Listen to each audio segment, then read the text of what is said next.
Sejam bem-vindos ao Contas e Contos, onde empreender e contar histórias viram bons negócios. Eu sou Eduardo Boora, contador, host desse podcast, e tenho aqui comigo Wagner Antônio Coelho, que é professor, advogado e empreendedor. E hoje temos a grande surpresa de receber aqui um convidado mais que especial. Mas antes de anunciar o nosso convidado, vamos agradecer a Icavi Contabilidade, que é a patrocinadora deste podcast. A Icavi, ela está há 47 anos no mercado e ela atende diversos segmentos empresariais, assim como prestadores de serviços, comércios e indústria em geral. Agora, vamos apresentar aqui o nosso convidado especial, Vinícius, ele que é advogado, especialista na parte de governança, planejamento patrimonial e também de sucessão. Vinícius, seja bem-vindo ao nosso podcast. Muito obrigado, Eduardo, pelas palavras, pelo convidado especial. É uma honra estar aqui com vocês hoje para discutir sobre governança corporativa, né? Eu vou tentar trazer, eu acho que nessa nossa conversa, uma visão muito particular minha sobre governança, talvez uma trajetória que levou, né, de fato, eu consegui ter esse entendimento que às vezes faz sentido para determinados tamanhos de empresa, às vezes não faz sentido para outros tamanhos de empresa, mas eu acho que a ideia aqui é eu também trazer um projeto novo, né, que a gente está prestes a lançar, que é o KL Governança. Temos uma novidade então aí já de início? Na realidade é uma construção, acho que de um longo período, né, acho que desde o início do mestrado lá em 2016, construiu essa ideia de ter um fomento educacional de governança corporativa mesmo, né? Para que a gente consiga romper essa barreira, né? Porque quando tu escuta, o que é governança, né? Então, o que vem na cabeça das pessoas? Por que a gente acaba, às vezes, compreendendo assim aquela frase que a Luísa Trajano trouxe uma vez numa entrevista, né? Governança corporativa não é para pequena empresa, né? Pensa em fazer caixa. Ok, mas sobre qual governança corporativa que ela está falando, em qual aspecto, em quais momentos, em quais situações que a gente consegue encaixar a governança de forma real, de forma efetivamente prática e que faça sentido para o dia a dia da pequena e da média empresa. Assim. Talvez eu me estendi um pouco aqui na apresentação, né? Mas a ideia realmente, eu gosto muito do que eu faço, gosto muito de lidar com governança corporativa, é o meu dia a dia, é todo dia reunião de governança e isso acaba envolvendo várias esferas. Então, né, eu vou deixar vocês aí conduzindo, mas a ideia é realmente a gente trocar com um papo bem honesto da minha percepção sobre essa questão, né, sobre essa instituição da governança. Então, explica para o pessoal aí, Vinícius, faz favor, o que é a governança corporativa, né? Tá. Para o pessoal entender um pouquinho. De novo, né, eu vou trazer aqui da minha visão da governança corporativa. Ainda que eu seja advogado de formação, né, eu tenho mestrado profissional em administração com foco em gestão de empresas. Então, isso aí, mestrado lá por 2017, 2018, foco em governança total em cima de empresas e se baseou muito no estudo da adaptação. Então, a gente tem, por exemplo, governança corporativa, tu coloca ali no Google, tu vai achar conselho de administração em grandes empresas. Então, tem que compor um conselho de administração com um ex-presidente do Banco Central, ex-ministro da Fazenda, para eu ter uma governança na minha empresa? É isso governança corporativa? E não é. De novo, né, essa visão do Vinícius em relação à governança, mas a governança... Eu vou tentar trazer um conceito, tá? Não acredito que eu tenha ainda o conceito do Vinícius relacionado à governança corporativa, mas é um conjunto de mecanismos, tá, que visa mitigar conflitos baseado na redução de assimetria de informação e de interesse. Vinícius, ficou um pouco difícil, tá? Vamos traduzir um pouquinho. Vamos pegar um exemplo bem prático. Não vou falar de conselho de administração, de acordo de sócios, de vesting, nada disso nesse momento, tá? Pegar um exemplo, a empresa, por exemplo, tem uma frota de carro, 10 veículos que utiliza com vendedores. Os vendedores acabam não cuidando desses carros, acabam entregando o carro sempre deteriorado, sempre está na oficina, sempre está para conserto. E, de repente, o dono daquela empresa pensa, olha, eu quero alinhar o meu interesse com os meus colaboradores. Então, eles vão ficar com esses carros por 3 anos, certo? No final de 3 anos, eles vão poder fazer a aquisição desse carro com 30% da redução da tabela FIP. Eu reduzi uma simetria de interesse entre as partes envolvidas, entre o sócio e entre o seu gestor, entre o seu vendedor, entre os seus agentes efetivos, para que a gente consiga ter um alinhamento.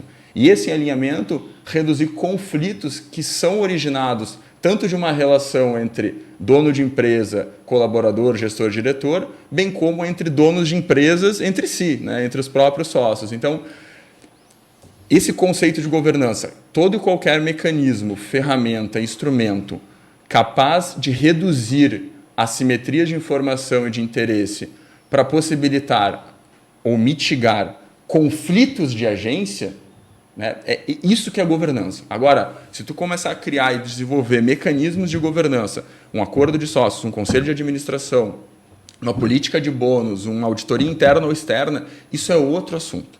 Tá, isso é outro assunto. Nesse primeiro momento, a gente tem um conceito de governança, tá, que vai partir sempre de um racional. Tá? E esse racional é o homem econômico, o homem, a partir de uma visão de Adam Smith, né, um homem econômico smithiano, ele é um homem egoísta, insaciável e que sempre vai buscar maximizar resultado. É aquela velha história, o padeiro não acorda às 3 da manhã para botar o pãozinho porque ele gosta de tia, porque ele quer comprar uma bicicleta para o filho dele, ele quer comprar um apartamento. Então, nesse racional, eu acabo tendo conflitos, que é normal. São conflitos que fazem parte da natureza humana. Então, não é para falar de conflito, meu Deus do céu, eu vou fugir de governança porque eu não quero tratar de conflito. Não, é o crescimento da empresa, é o crescimento do ser humano. E a governança, no final de tudo isso, a partir de um conceito que eu passei, a partir desse racional, ela serve para que a gente tenha a habitável do conflito.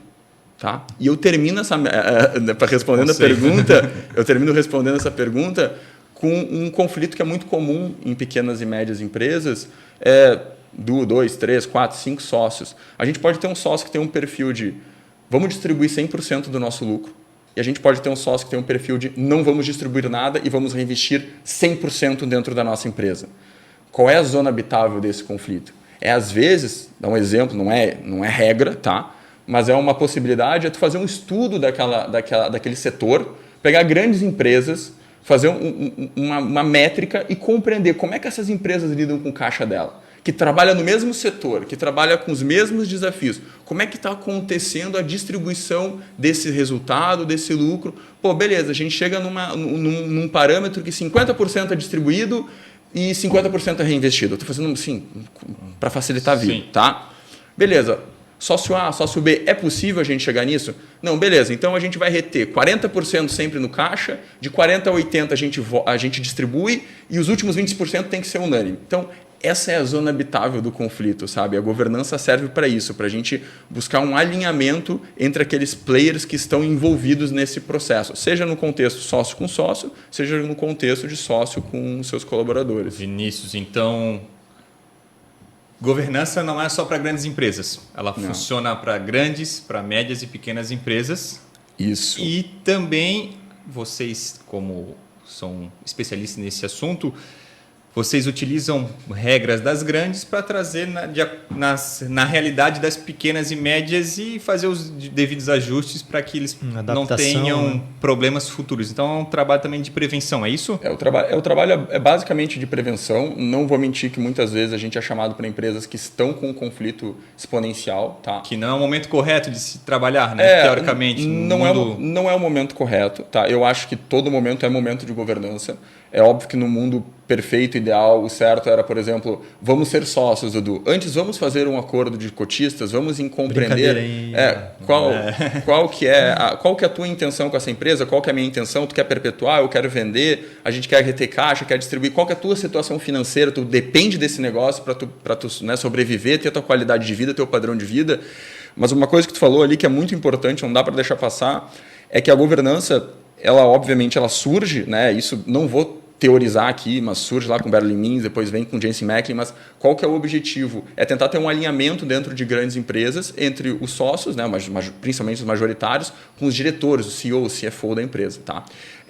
E daí esses mecanismos, por exemplo, o conselho de administração.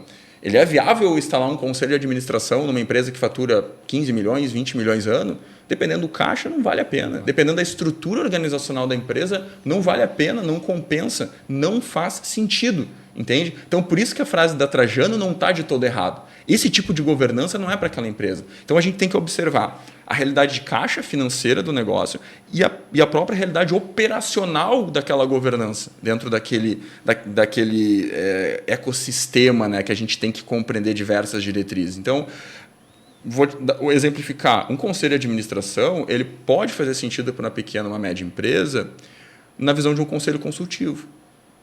Então, eu vou trazer o meu diretor, eu vou trazer alguns sócios e eu vou trazer uma pessoa de mercado para fazer essa averiguação de ter um mecanismo viável e que entregue o objetivo da governança para esse negócio. E é impressionante. Assim, a diferença que a gente enxerga no dia a dia é impressionante. É impressionante. O que entrega a governança, a boa governança, um bom método de implementação. Aqui a gente está falando de um conselho consultivo, mas um próprio acordo de sócios, da composição de um vesting, de um protocolo familiar, de um conselho de família, é outro nível, sabe? A gente não está falando de algo que está a milhas de distância dessas empresas, ele é alcançável, ele é plausível e, ao mesmo tempo, ele traz um retorno muito satisfatório. Então, é isso que, nesses praticamente 10 anos, né, trabalhando com isso, é o que a gente consegue vislumbrar. Certo. Ô Vinícius, então, para a gente contextualizar, se as empresas tivessem já a cultura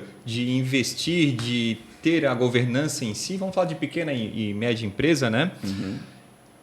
Muitas das empresas não teriam uma taxa de mortalidade tão alta quanto a gente tem, em virtude de alguns problemas a própria governança consegue resolver este assunto? Assim, não vou querer dizer que a governança é a salvação, tá? Eu acho que ela se mistura com diversos outros mecanismos, tá? Gestão. Não vai ser, por exemplo, uma resposta de um instrumento jurídico que vai fazer a taxa da mortalidade sumir em relação a essa empresa. Mas quando tu pega a pesquisa do Sebrae e tu vê que mesmo no ambiente institucional do Brasil, extremamente precário, extremamente burocrático, um dos maiores motivos que os empresários refletem, né, ou justificam a mortalidade da empresa é pelo fato de falta de gestão. Cara, é um baita de um problema que a gente tem que resolver. A gente tem que conversar do fluxo operacional de caixa. A gente tem que conversar do caixa mínimo daquela empresa. Por que a gente vai manter 2 milhões de reais em caixa? Ele representa o quê? 6 meses do nosso custo fixo sem faturar nada? O porquê, o racional, a governança. E aqui um pequeno parênteses, tá?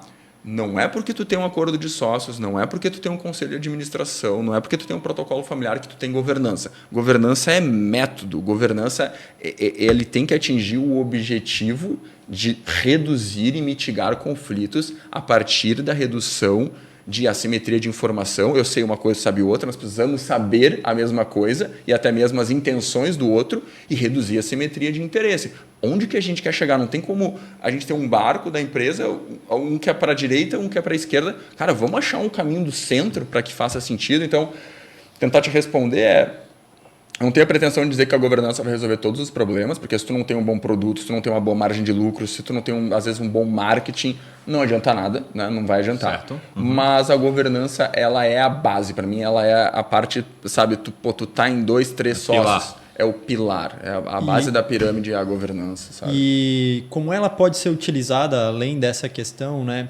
para manter a empresa em funcionamento, né? Tu falou de conflitos, né? Na parte que envolve sócios, muitas empresas no Brasil, na pequena, né, média, micro, são familiares, né? Uhum. Como é que ela pode ser utilizada também para auxiliar nessa gestão, para auxiliar nessa E até tem um detalhe tem um detalhe que às vezes, por ser familiar, tem algumas resistências de assuntos, né? Como Sim. distribuição de lucro, um está trabalhando mais que o outro, então tem Quero colocar meu filho no negócio. Tem um filho que está entrando, quer entrar e já quer entrar, talvez às vezes num cargo de gerência, né? É difícil. É difícil, tá? É 10 anos aprendendo, assim. São 10 anos, até por isso acho que agora vai sair do papel, finalmente, esse projeto de curso de governança, porque é importante ter essa compreensão de até onde a governança pode e consegue chegar. Quando a gente está falando em mitigação de conflito, e daí, que nem o Wagner trouxe o exemplo da empresa familiar, a gente está falando de, por exemplo, a gente precisa proibir que familiares, primos, irmãos, enfim, tios trabalhem na empresa. A gente pode proibir, como tem várias empresas que proíbem.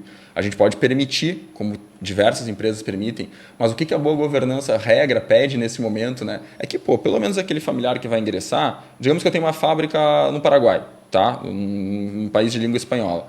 O cara tem que ter uma formação na área que ele pretende assumir como gestor ou como diretor, o cara tem que passar pelo um trainee para compreender como é que funciona a empresa, tem que ter um entendimento, e no início a gente acha às vezes relevante, importante, que tem um salário bem moderado, tá? Tem que ter, por exemplo, um Instituto Cervantes, né? uma comprovação de proficiência em língua espanhola, porque, cara, se eu vou ao mercado, não é isso que eu vou procurar. Pode virar um cabide de emprego, sabe? E a gente... É que daí assim, ó, se a gente vai falar de empresa familiar, é assunto para dia, tá? Mais um podcast só disso. Cara, porque são tantos... Casos não faltam. Né? Assim, graças a Deus, hoje a gente conseguiu trabalhar em mais de 80 empresas, assim, casos distintos, realidades diferentes, tamanhos...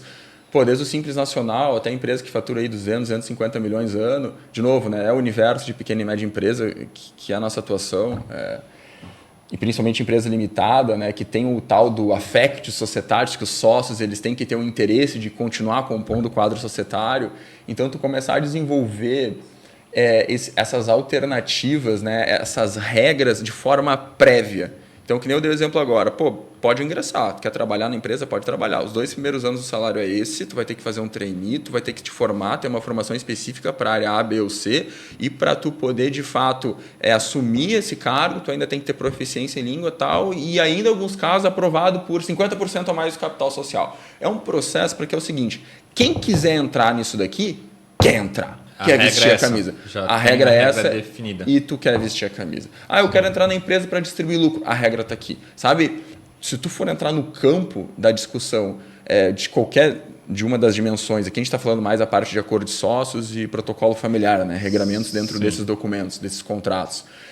Tá clara a regra. Eu sei que eu vou jogar futebol, eu sei que eu vou jogar vôlei, eu sei que eu vou jogar futevôlei, eu sei a regra do jogo. Eu não posso ficar cego, ficar refém e daí não é uma crítica, né? Mas muitas vezes o contrato social ele não vai comportar...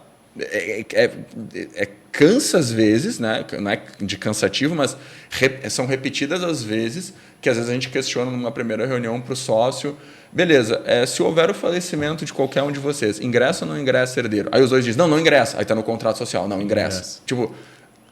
Ok, obviamente, tem todas as questões jurídicas para ingressar e tal. Não é esse o ponto. O ponto é que há um desconhecimento da própria regra societária, a própria diretriz societária é o desconhecimento. Né? Com certeza. Então, falecimento mesmo, se a gente for falar disso, é impressionante, assim, sabe? As alternativas que a gente tem para lidar, para conseguir resolver de antemão e deixar que todo mundo entenda a regra, o regramento daquele jogo, né? Porque aí a gente reduziu a simetria de informação. Sim. Tendo esse regramento fica mais fácil de jogar o jogo, né? Esse é o grande... De forma clara. E uma coisa assim que a gente sempre tenta colocar como principal ponto, tá? Quando a gente vai fazer governança na empresa, a gente fala para o sócio majoritário, para o minoritário, para todo mundo. A governança é para o CNPJ, entendeu? Porque se o CNPJ não servir para ele mesmo, não vai servir para ninguém. Exatamente. Entende? Mas eu tenho intenção de vender a empresa. Cara, tu só vai vender uma empresa pelo um bom valuation, certo? Se essa empresa se mostrar capaz de ou ter uma baita de uma sinergia com outro negócio ou de se mostrar capaz de ter a perpetuidade necessária para que o mercado tenha interesse em adquiri-la. Então, é desafio, cara. Sim, com certeza. Caminho é longo. Mas eu vejo assim, uma evolução nesse sentido, né? Das empresas procurando isso. Né? Se a gente for olhar há 10 anos, não tinha muito... O contato da governança para pequenas e médias, né, Vinícius? De um tempo para cá isso vem ganhando força e com certeza eu acho que vem salvando muitas empresas, né? Deixando o jogo mais claro. Mais claro, eu tenho um pouco de medo aqui, eu não falo como advogado, falo como professor, tá? Em relação ao desconhecimento do que é governança. Porque, de novo, que eu repeti, não é porque eu tenho um acordo de sócio, porque eu tenho um protocolo familiar, que eu tenho governança corporativa na minha empresa. Então, assim... não é para julgar nem nada, mas a gente vê hoje muito vendedor de lote na lua dizendo que tu faz isso, faz aquilo, tu manda um documento pronto por e-mail. Muito Google. Tu não conversou com ninguém, cara. Tu não entendeu a vida daquela pessoa. Tu não tem pelo menos 2, 3 horas perdidas numa reunião e entender, cara, ô Dudu, me conta a tua vida, cara. Sim. Como é que tu chegou aqui nessa empresa? Como é que tu desenvolveu? O que tu quer pro teu futuro? Se eu não tenho essa mínima disposição, esse mínimo método para que eu possa fazer a implementação da governança, cara, que governança que tu vai ter naquele negócio? Tu vai partir do princípio que tu vai mandar um contrato de 40 páginas sem sentar com todo mundo, ler, explicar cláusula por cláusula, falar individualmente. Parceiro, tu entendeu o que tu tá assinando? Tu sabe o que é drag along, o que é look back provision, o que é tag along, o que é lockup? Tu entendeu esses conceitos? Entendi. Tem certeza? Tem. Então, beleza. Então, agora tu pode tomar a tua melhor decisão. Porque a decisão somos sócios, entendeu? Se a gente não for capaz de reduzir a simetria de informação entre a linguagem jurídica, o conhecimento jurídico e como que aquilo se perfectibiliza na prática, como é que a gente vai reduzir a simetria de informação entre os sócios? Sabe? Não tem como. Assim. Eu já participei de empresas, eu colocar para eles da importância da governança, de acordo de sócios, de cotistas, e aí eles comentarem, não, vamos pegar um modelinho no Google para não precisar investir, gastar com alguém, né? Não é gastar, é investir, né? Mas na visão muitas vezes é o gastar, e a gente não está vendo como investimento. Né? E como deve ter empresas que tem essa prática de mercado, né? Porque Cara, veio, né? Com essa ideia e de fato eu acabo vivendo assim minha carreira como eterno aprendiz assim, né? Então, tipo, esse é o meu objetivo para sempre, né? Quero trabalhar para sempre e quero estar sempre aprendendo. E sempre estou fazendo cursos e meu Deus, sabe? Não dá para falar em instituição em si, mas eu fui fazer um curso esses tempos ali da parte de conselho de administração e tu escutar alguns tipos de informação, cara, os dois sócios pegam um papel higiênico e ali eles podem escrever quais são as métricas que... Cara, num ambiente institucional do Brasil, uma insegurança jurídica que a gente tem aqui, os caras vão escrever o quê? Entende? Totalmente amador, né? Então, assim, beleza, não tem outra alternativa. Vamos escrever sobre o lucro, a gente vai reter o caixa. Tá, ok. Agora, tu vai compor um acordo de sócios, um documento que, sei lá, comparado de uma forma mais clara, tipo o teu seguro do carro. Tu não vai pegar todas as dimensões, tu não vai avaliar todas as possibilidades. E ainda assim, o contrato nunca vai ser perfeito, nunca vai ser completo. Ele jamais vai conseguir superar a complexidade da natureza das relações humanas, tá? E tu vai, tipo, é minha empresa, dane-se, entendeu? Pô, é um casamento, cara, né? Isso a gente está falando aqui no nível mais societário, tem que estar claro o que é como é que o jogo vai rodar.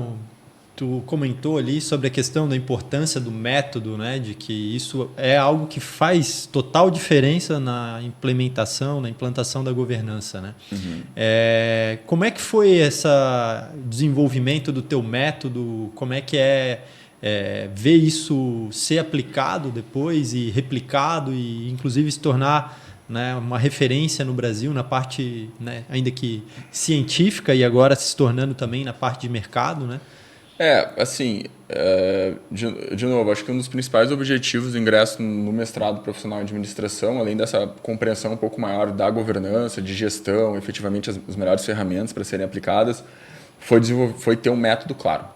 Tá, a gente desenvolveu o método na dor, não tem como ser diferente, né? É na dor, é errando, é fazendo a reunião às vezes da forma equivocada, acontece, é do jogo, tá? Certo. Também aqui, deu uma luz, desceu em mim, eu fiz o método. Foi sofrendo, foi... Não tem a fórmula pronta, não veio. E nisso a gente conseguiu chegar no que... Olha, eu vou te falar, a gente publicou um artigo, o que o Wagner comentou ali, foi uma publicação de um artigo científico na RAC, né? Um artigo ali, na realidade um artigo tecnológico, que ele como se fosse assim um Harvard Business Review do Brasil. Então, o caso prático, como é que eu aplico e replico. Então, em 2017, se não me engano, a gente teve essa publicação. É um artigo disponível, aberto para o público, né? Se não me engano, o título é Governança Corporativa Ilimitada para Empresas Limitadas. E ali a gente coloca o que a gente acredita que é o método mais coerente para que tu evite que no processo tu gere conflitos desnecessários. Né? Quais são as dimensões? As dimensões efetivamente mudaram, né? Então, sim, a gente trabalha com mais dimensões, algumas a gente acabou excluindo, inserindo dentro de outras, mas ali tem as dimensões que a gente trabalhou num caso concreto e o método de implementação que até hoje ele acaba seguindo mais ou menos esse padrão. É óbvio que tu ganha muita cancha, né? Tu ganha muito feeling, tu sabe como falar alguns pontos que são um pouco mais sensíveis. Tu vai falar de dinheiro, tu vai falar de morte, tu vai falar... são assuntos... Separação, divórcio...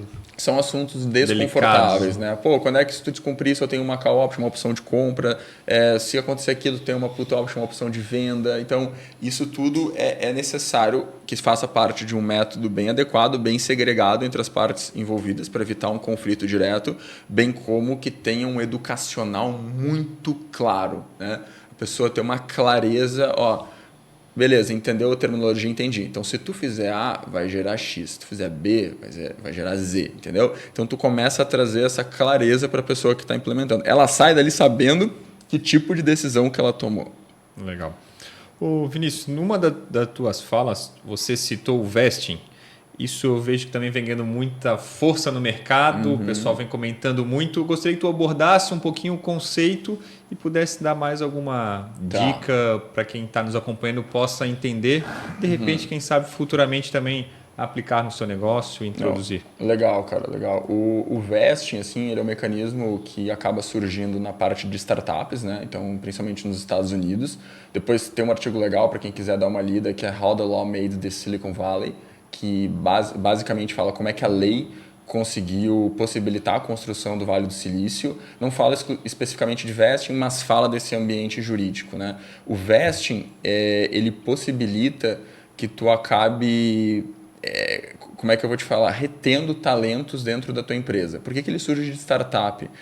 Porque o vesting na startup, ele pega alguém de mercado muito bom, muito qualificado, mas aquela empresa não tem caixa, não tem dinheiro para pagar, né, a remuneração adequada para aquele, a sênior, muitas vezes, para trabalhar na empresa. Então, ela oferta para ele participação societária. Isso pode ser através do investimento efetivo das cotas ou das ações, pode ser por phantom share, pode ser por stock option, tem algumas opções que tu pode fazer. Na limitada, acaba sendo muito o vesting, tá? Então, vamos trazer para essa realidade de uma empresa tradicional, deixar um pouquinho de lado a startup, tá? Isso. O vesting é possível que tu pegue, por exemplo, o teu colaborador-chave, tu tem um diretor lá comercial, cara de extrema importância, tu não quer perder não quer ter o risco de perder ele para o mercado, e tu possibilita apresentar para ele, em vez de um projeto de carreira, um projeto de sociedade. Então fala, Dudu, eu quero que tu seja o meu sócio, cara. Só que para isso, eu preciso que tu cumpra essas métricas, então, enfim, novamente as aumentar regras, o faturamento entrando dentro de um determinado período e assim tu vai conquistar o direito de comprar a tua participação dentro da minha empresa com um valuation muito reduzido, né? Então, aqui a gente começa a trabalhar com trade-offs, com escolhas, ao mesmo tempo do sócio, que ele acaba botando outra pessoa no componente, com o quadro societário, e a gente vai ter que lidar com questões de sucessão, a gente vai ter que lidar com questões de no compete, bem como para aquela própria pessoa que está ingressando na empresa, né? Então, eu deixo de estar na figura da relação trabalhista, deixo de estar na figura de colaborador e nesse sentido eu passo a fazer parte da sociedade. Isso assim, a gente percebe, é nítido, sabe? O alinhamento que ocorre nesse momento. A pessoa ter a sensação efetiva e de fato ser dono do negócio, sabe? A gente tem uma resistência muito grande no Brasil com isso, tá? Isso tem uma explicação com base no sistema legal e na insegurança jurídica. Então, o Laporta falava disso lá em 1996 já, que países com a nossa característica tendem a ter uma concentração de propriedade, mas nos Estados Unidos, às vezes, tu tem problemas de empresas que têm o capital tão diluído que ninguém quer cuidar do negócio, entendeu? Então, às vezes, tem que fazer ferramentas, mecanismos para que as pessoas vinculem. Então, é uma cultura diferenciada. E no vesting, tu abre parte da tua sociedade para tu colher outros benefícios, para tu colher um alinhamento maior, muitas vezes uma motivação, a entrega de objetivos e, por vezes, o vesting também corrobora com uma estratégia de sucessão da gestão, que aquele sócio que trabalha no negócio pretende dar, daqui 5, daqui 10 anos, eventualmente eu não quero mais estar trabalhando aqui. Quem é a pessoa que pode me substituir? E deixar a regra clara, falar, cara, olha, tu tem a intenção, Dudu, de nessas condições fazer parte da sociedade? Vini, na realidade, em relação ao ponto A, eu não curti muito, eu prefiro que seja dessa outra forma, e constrói esse documento de forma paritária para que a gente, de fato, tenha governança corporativa, de novo. Não é porque tu tem vesting que tu tem governança, não é porque tu tem acordo de sócios que tu tem governança, tá? Então, basicamente, são coisas distintas no caso, né? Elas se complementam, né? Só complementam. Isso. É que assim, vamos dizer assim, quando eu falo que acordo de sócios ele é um mecanismo de governança corporativa, eu acabo batendo com grande parte de cientistas, de pesquisadores da área. Por quê? Quando eles vão estudar acordo de sócios, eles vão pegar acordos listados na Bolsa de Valor, né, acordos de acionista, que são os únicos disponíveis públicos, né, porque um acordo de cotistas ele é privado, ele é confidencial, ele não vai a registro na junta comercial, e a partir disso eles entendem que 2 acionistas majoritários se juntaram para expropriar direito do minoritário. Pô, isso não é governança, entendeu? Sim. Então está tendo mais expropriação de direito, qual é o alinhamento, qual é a redução de assimetria. Isso é completamente diferente de um contexto de uma empresa limitada. É para ser, né? Porque a gente pega casos ali que ninguém sabe o que assinou porque teve uma pressão e no fim das contas só vai gerar mais conflito e briga no futuro. E o desenvolvimento dessa parte da governança, né, essas estruturações no ambiente empresarial, muitas vezes vão levando a problemas, né, que vão aparecendo ou talvez possibilidades de soluções, que é a questão de um gerenciamento patrimonial, né, de um alinhamento nesse sentido. E hoje a esquizofrenia jurídica, né, tributária no Brasil acaba levando muito a questão desse planejamento patrimonial também, né? E aí como é que casa essas situações? Porque hoje, né, muita gente fala, né, das holdings, que as holdings são, né, talvez em muitos casos podem servir para esse planejamento, mas como é que a governança pode auxiliar também nesse desenvolvimento? Certo, assim, vamos lá. Quando eu falo de governança do trabalho que a gente efetiva, eu tenho 3 linhas, né? Eu tenho a linha do mais societário, empresarial, que é isso que a gente está conversando. Tem a linha do planejamento sucessório, que é inerente, né? Eu vou falar de empresa familiar, eu vou falar de administradora de bens, e tem a parte do M&A, né? Agora essa pergunta é mais focada na parte de planejamento sucessório, tá? A governança lá é o coração do planejamento sucessório. Então, assim, a gente tem que, no primeiro momento, compreender a viabilidade, que vai passar muito pela parte do contador, pela parte, né, tributária, entender se vale a pena eu fazer a integralização do meu imóvel, vou discutir TBI, não vou discutir TBI, vou fazer doação da cota, não vou fazer. Então, hoje, um burburinho, tu entra no Instagram, só fala disso, reforma tributária e tal. Exato. Beleza. São passos que têm que ser seguidos e, obviamente, tem que se compreender se tem uma viabilidade econômica financeira para se fazer aquela operação, né? Porque muitas vezes a gente, vale a pena fazer tributariamente. Aí tu vai ver o caixa do cliente, ele não tem caixa. Saúde financeira para executar. Para executar absolutamente nada daquilo, tá? E no momento que tu tem uma administradora de bens, principalmente num contexto familiar, né, que, vamos lá, 90% dos casos, a gente tem vários mecanismos de governança que a gente pode gerir a partir de um bom prospecto daquele negócio. Então, qual que é, primeiramente, o objetivo do fundador, digamos, né, que construiu aquele patrimônio, como é que ele vê aquele patrimônio sendo gerido pelas próximas gerações, e ali ele vai começar a compreender vários pontos. Vou dar um exemplo aqui de um erro que eu vejo muito comum, tá? A gente tem uma administradora de bens e tem outras holdings, por exemplo, dos filhos que são sócios da empresa. Ok, nessa holding do filho aqui, se vir a falecer, pode ser que ingresse cônjuge, pode ser que ingresse filho, e não tem um ordenamento dentro dessa administradora de bens central que qualquer alteração do contrato... Do quadro societário. Do quadro societário dessas holdings que fazem parte da composição da administradora, terá que ter uma comunicação prévia e, caso não seja aceito a alteração, haverá uma opção de compra. Então, tem caso, mais um caso aqui só para exemplificar, que é algo que tu bota no Google e tu vai achar muito fácil, que é a questão da Golden Share que o governo brasileiro tem hoje em cima de diversas empresas. O que é essa Golden Share, essa ação de ouro? Olha, em relação a esse negócio aqui, para tomadas de decisão relacionado a B, C, D, F, eu que tenho o poder de voto ou o poder de veto.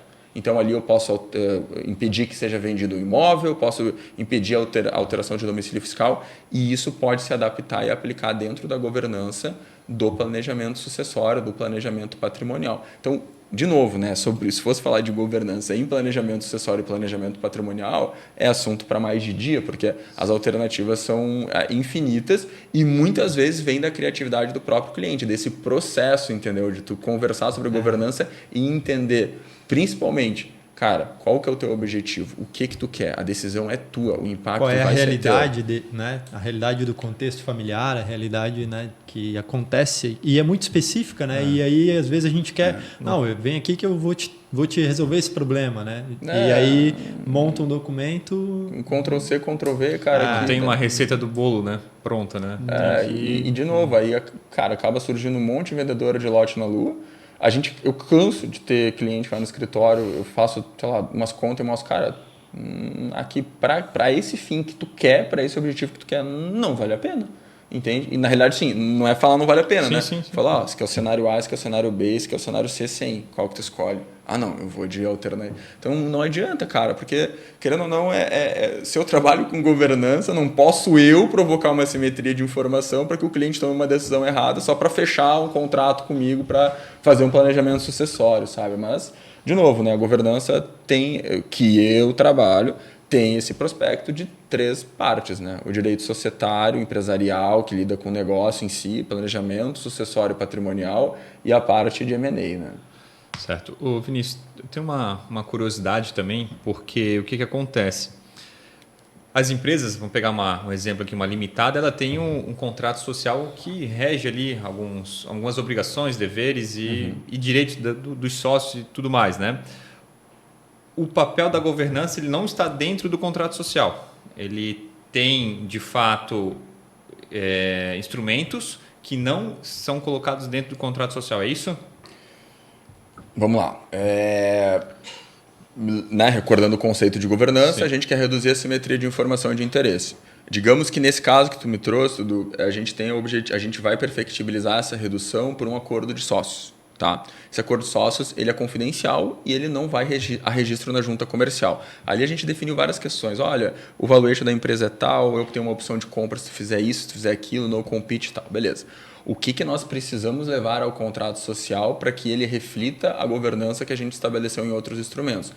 Todos aqueles atos que vão provocar efeito perante terceiros. Então, por exemplo, se eu definir lá no meu acordo de sócios que só vai poder ser tomado empréstimo acima de R$1 milhão, com a concordância expressa do Joãozinho, tem que estar no contrato social que o Joãozinho tem que aprovar. Eles caminham juntos, as duas peças, o acordo de cotistas e o contrato. É como assim, tu faz o acordo de sócios, muitas vezes tu já tem uma empresa constituída com contrato social, tu faz primeiramente o acordo de sócio e depois tu vai atualizar, tu vai vincular aquelas decisões desse documento privado para provocar os devidos efeitos perante terceiro, né? Senão a gente acaba tendo um conflito desnecessário que a gente consegue ajustar com uma simples alteração do contrato social e pode ser que venha a gerar alguma discussão.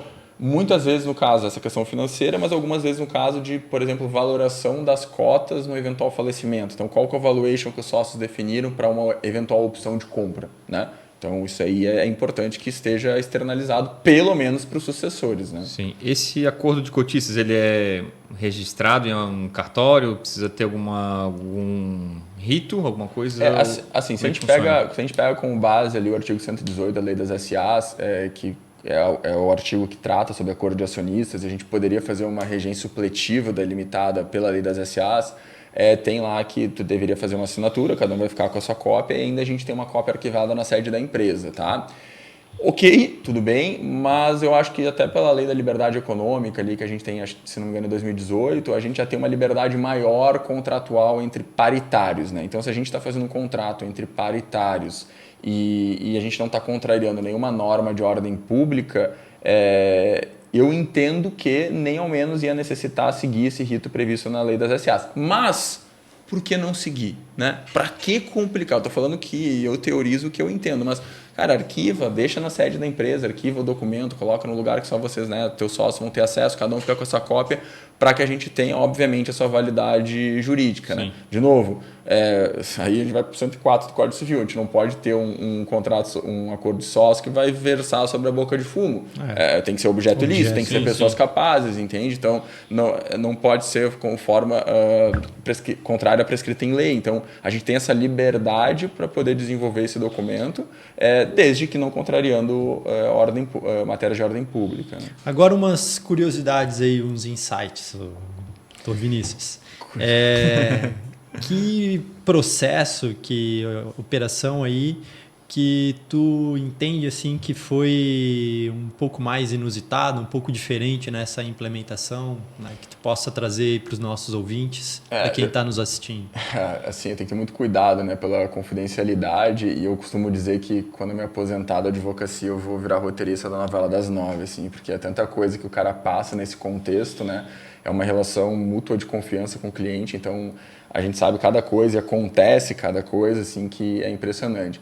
num ponto de vista de mecanismo de governança, de implementação, eu tive um caso assim, que foi 2018, se não me engano, que a gente passou por um processo de 2 anos e meio, mais ou menos, 2 anos e meio, que eram diversas empresas, né? Então, eram ajustes de mútuo conversível, investimentos em empresas que não estavam regularizadas, a gente fez regularização, então eram diversas empresas.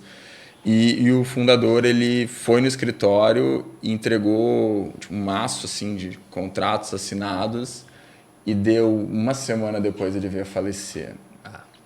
Então, assim, aquilo até hoje mexe comigo, assim, sabe? Dá um nó na garganta, porque eu sei da importância para a continuidade do legado da família àquele caso.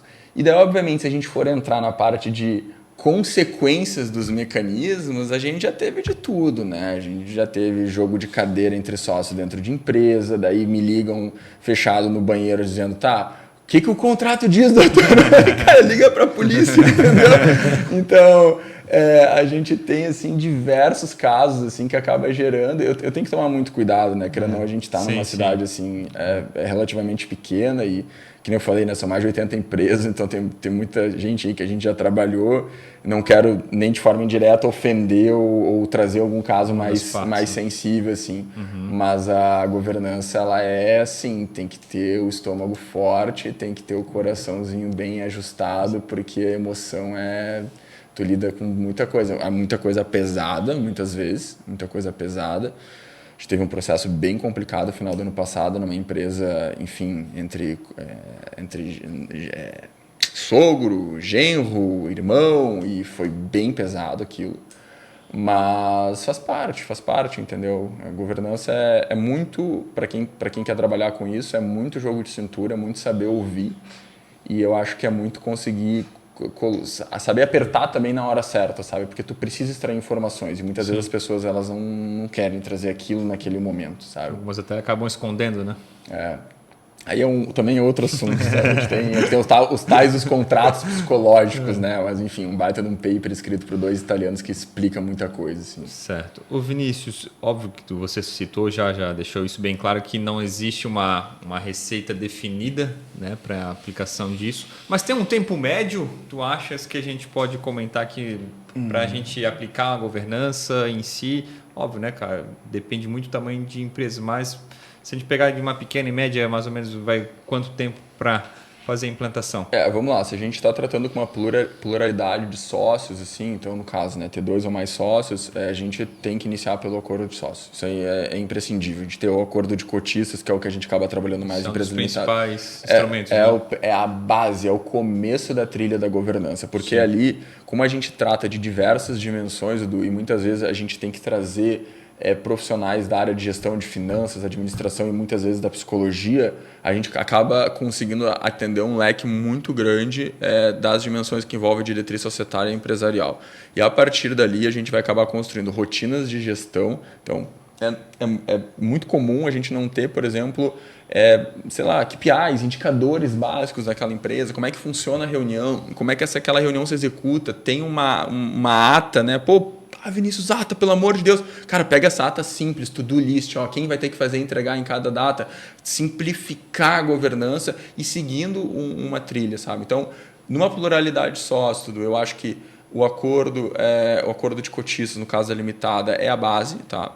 Avaliar se efetivamente vale a pena separar uma parte das cotas para reter talentos na empresa, que daí seria a questão do vesting. Sim. Às vezes não vale a pena, às vezes não é indicado que seja feito isso, porque ou tu vai trazer alguém que realmente tu entenda que seja um bom sócio, beleza? A partir daí, tu maturar essas rotinas de gestão, conseguir ter uma entrega, uma clareza, sabe? Aquela empresa, tu conseguir, cara, ou vou abrir no Trello, ou vou abrir no aplicativo específico, tá ali todos os números, eu sei para onde que ela tá indo, eu tenho um planejamento estratégico definido e eu sei que eu tô seguindo ou que eu tô com um problema em A, B ou C, eu tenho que reajustar a rota. E dentro de um contexto de pequena e média empresa, eu não estou falando de empresa familiar aqui, eu acho que o conselho consultivo, cara, é uma ferramenta que o empresário acaba menosprezando.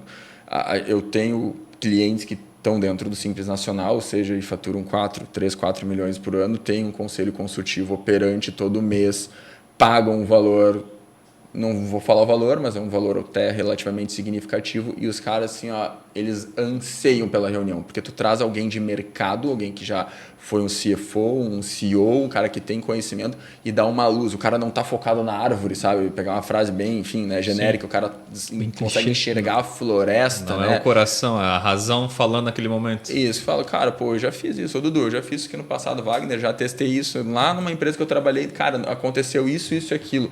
Então, o conselho consultivo, para mim, começa a chegar lá no final, sabe? Depois tem que ver viabilidade financeira, Sim. Quer fazer auditoria, é uma empresa familiar, quer constituir um bom conselho familiar, quer ter um in-company, né? Então, ter uma universidade in-company efetiva, um constante aperfeiçoamento educacional dos membros ali envolvidos, todo mundo sabe ler balanço, todo mundo sabe ler DRE.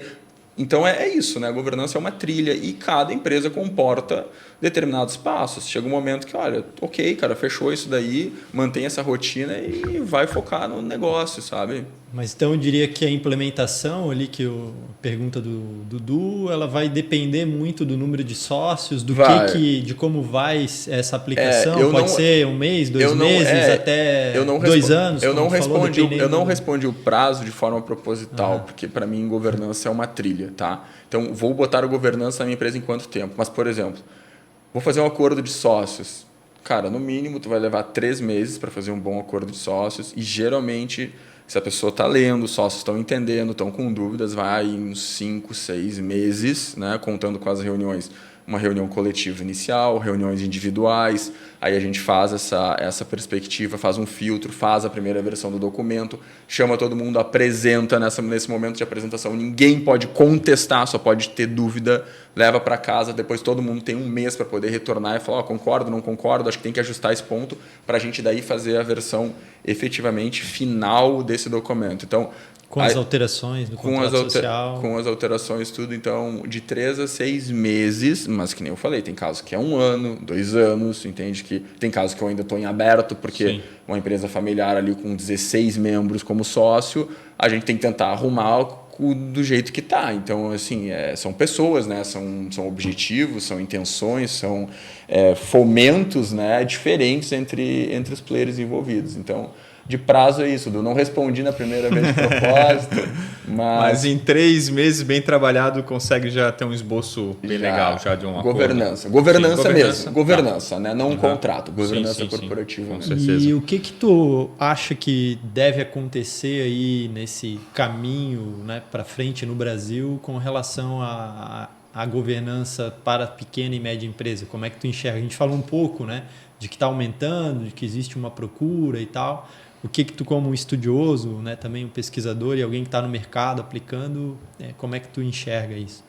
Cara, eu sou um pouco cético assim, em relação à questão da governança corporativa virar algo cultural do brasileiro, sabe? Eu acho que diferente principalmente dos americanos, né, que já tem essa mentalidade empreendedora vou abrir empresa, vou ter reservado umas cotas que eu vou reter talento, vou pegar um investidor, ele vai fazer aqui é mútuo conversível, lá são outros tipos de contrato de investimento e tal. Então, eu acho que a gente tem um apego muito grande à questão da participação, eu não vou abrir para sócio, e eu acho que isso acaba dificultando um pouco essa questão da governança corporativa, tá? Eu acho que obviamente vai crescer muito eu vou ter um acordo de sócios, beleza, eu quero pegar uma inteligência artificial para fazer, eu acho que isso vai aumentar, eu acho que isso com certeza vai ter um aumento, mas eu acredito muito, pareço chato, enfim, mas eu acredito muito no processo educacional, e no processo educacional eu estou falando assim, o que é governança? Tu vai botar governança na tua empresa por quê? Qual é o motivo, cara? Qual que é o racional por trás disso? Porque eu estou brigando com meu sócio por causa da distribuição de caixa. Beleza, é um bom ponto, mas vamos fazer isso da forma correta, vamos definir isso assim, com um dado, com um número, é isso que é importante, sabe? Eu acho que o Brasil só vai ter a cultura da governança corporativa no momento que a gente conseguir atingir um grau educacional um pouco maior. E eu não sei, e não estou falando de educação, nossa, tem que ser inteligente para entender de governança. Não, tem que ter uma difusão, acho que maior entre os profissionais que trabalham com governança sobre a boa governança, entende? Então, acho que isso que é o importante. E vou continuar tentando fazer a minha parte. né, para que isso a gente consiga atingir esse objetivo. Perfeito. O Vinícius, e a pergunta de milhões agora, né? Um conselho tu podes dar para quem está nos acompanhando, para aquele empreendedor que possa estruturar melhor o seu negócio? O que ele deve fazer? Falando em governança. Vamos lá. Primeiro ponto, né? Eu também não quero, de novo, ter essa soberba de dizer como é que o empresário vai tocar o seu negócio. Te contratar, né? Então, assim, eu, né, sou empresário também, né? Sei dos desafios, compreendo a dificuldade de tu ter um negócio no Brasil, mas eu acho que tu conseguir sentar, principalmente com o teu sócio, e ter uma clareza, cara, para onde que a gente vai, onde que a gente quer chegar, quais os cuidados, quais são os riscos que a gente aceita tomar.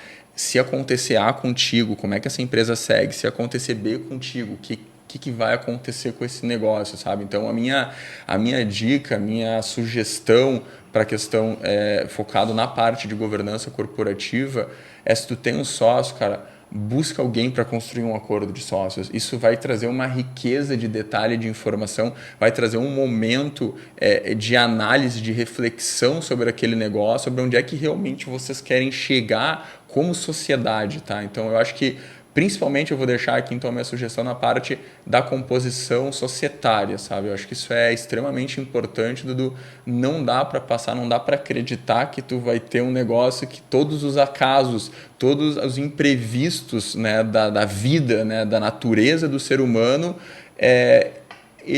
tu vou deixar o acaso, vou deixar acontecer da forma que tiver que acontecer, sabe? Eu acho que isso não faz muito sentido, principalmente no ambiente institucional de tanta insegurança jurídica e de tanta burocracia que a gente tem no Brasil. Eu até sou suspeito a falar, né, Vinícius? Porque eu sempre, para os nossos clientes aqui do escritório, a gente acaba recomendando o trabalho de vocês, porque a gente vê a grandeza e, de fato, a qualidade que isso dá na gestão, né, da empresa, né? Então, é um fator fundamental, é pilar, como você citou. Então, eu corroboro aqui, de fato, com a ideia do Vinícius, que eu acho que é fundamental, né, que as empresas procurem essa estruturação, né? Então, óbvio, às vezes tudo isso tem um preço, às vezes a empresa não está disposta, mas que comece a preparar isso, porque é algo que, de fato, não gera valor talvez de início, né? Naquele primeiro momento, mas vai ter um impacto futuro. Tu vai inestimável, tu vai né? encontrando e prevendo a tua zona habitável do conflito, ou seja, a tua zona habitável do crescimento. Sim. São pessoas distintas compondo uma sociedade, compreende dentro de todas as dimensões, né, que são apresentadas na composição de acordo.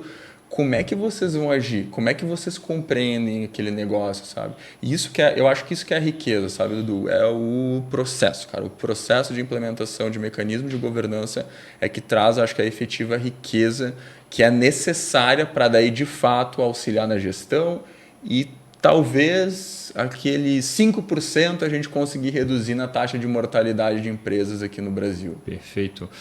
Vinícius, entrando na reta final do nosso episódio, após essa sua dica de milhões, para quem quer contratar o teu escritório, contratar você para fazer parte da governança, para fazer acordo de cotistas, como faz para encontrar você, encontrar o seu escritório? Fale um pouquinho também do seu trabalho e está aberta a palavra aí para você fazer as considerações. Então, Dudu, também não quero infringir nada do código de ética da OAB, tá?